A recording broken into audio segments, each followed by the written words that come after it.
Welcome to session 6 in this Emotionally Healthy Woman curriculum, and it's called Quit Over Functioning.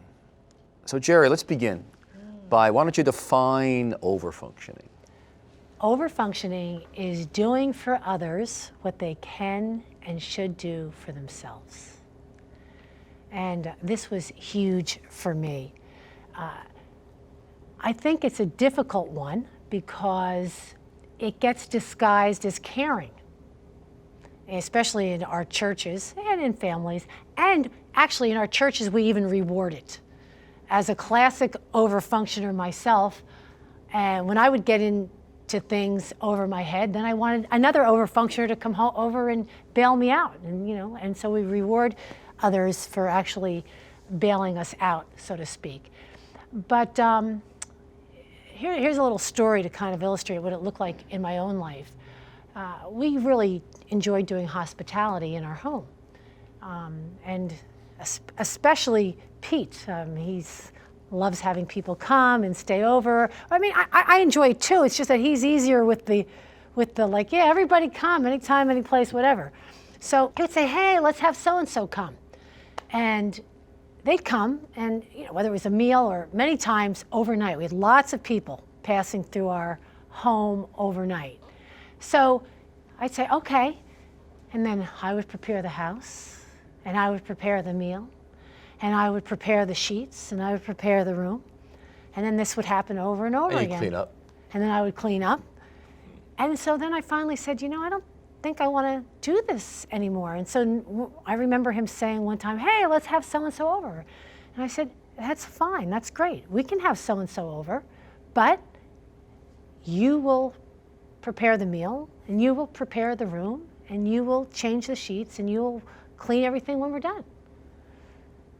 We didn't have them, okay? We had very little hospitality over that.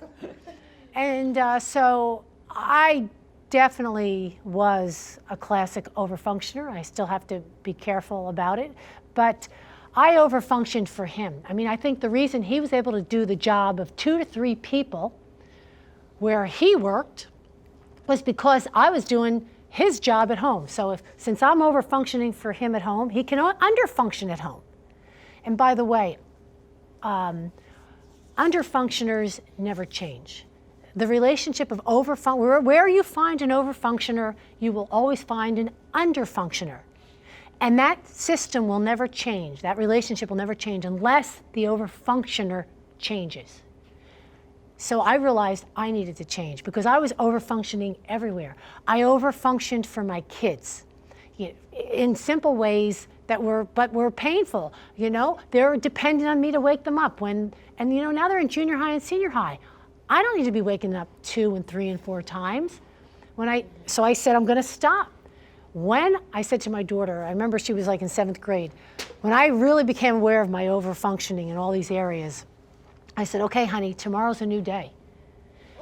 I'm going to wake you up once. And so that day came, I go in, I knock on her door, I say, it's time to get up. And now I close the door and I am sweating bullets. Because what if she doesn't get up? She's gonna, and so as an overfunctioner, you really have to let this thing unfold to the very end. If she doesn't get up, she's gonna be late for school, she's gonna miss the bus, and then am I gonna have to take her? No, I'm not gonna take her. She's gonna walk the bus, she's gonna be really late, she's gonna get detention, and of course she's gonna be really angry at me. It's all gonna come back at me. And so you have to be willing to stay the course when you decide to quit overfunctioning. In things as simple as that, but I know people who are still waking their children up and they're young adults that live at home.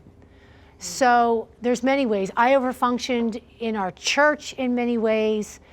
I overfunctioned in our small group. I set the group up, I hosted it, I taught it, I cleaned it up. I was overfunctioning in my extended family. So it was really, again, a real eye-opener when I realized I was an overfunctioner and I'm not serving people well. There's a lot behind overfunctioning that we're not aware of. And I think we're going to address that, right? Yep, and there's a very good growing, where are you in the overfunctioning spectrum. Nice assessment as you get into your Yes. group study in just a few minutes. Yeah. All right, Jerry, just briefly, let's talk about the consequences of overfunctioning. Let's take them one by one. The first of breeding resentment. Right. So if you're an overfunctioner, you know that you reach a point in which you've been doing for everybody else, and now you're resentful because you've been doing for everybody else. So the first thing is overfunctioning usually leads to resentment. You end up resenting the people that you're helping. I'm resenting the people I'm helping. Okay, second consequence, how does it perpetuate immaturity? It really perpetuates immaturity because we're not allowing people to grow up. We're doing for others what they can and should do for themselves. Pete was very capable of cleaning a house and cooking a meal and changing sheets. My kids are capable of getting them up and getting them off to school. My small group's very capable of helping me, but I need to stop the overfunctioning.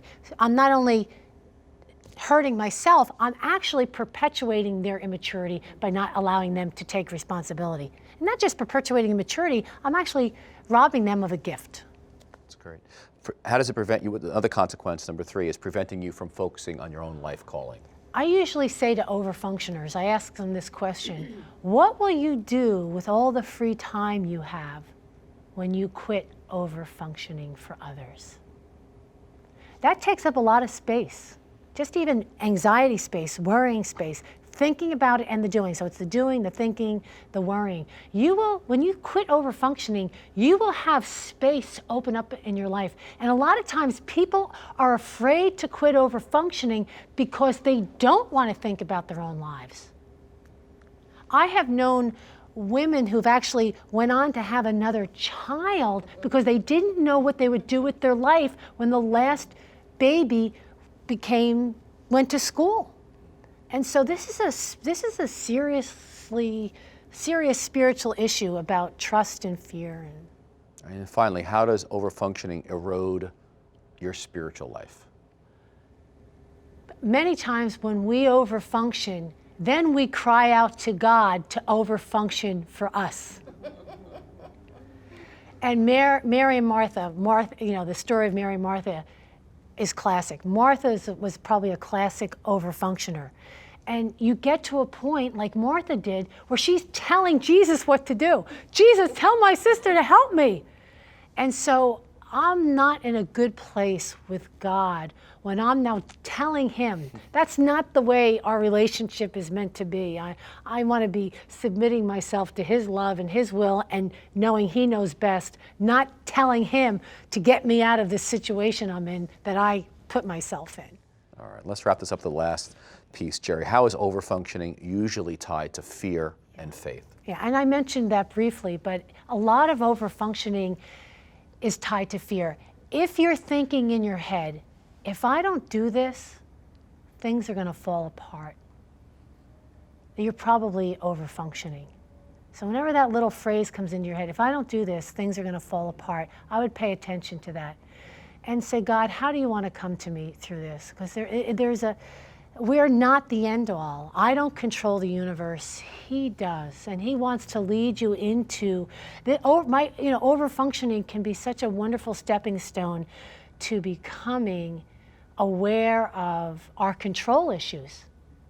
And it takes faith, but it's wonderful faith to let go and live in the way he intended us to. So I invite you to that. So with that, let me send you off now into your workbooks and explore more fully this theme of quit overfunctioning.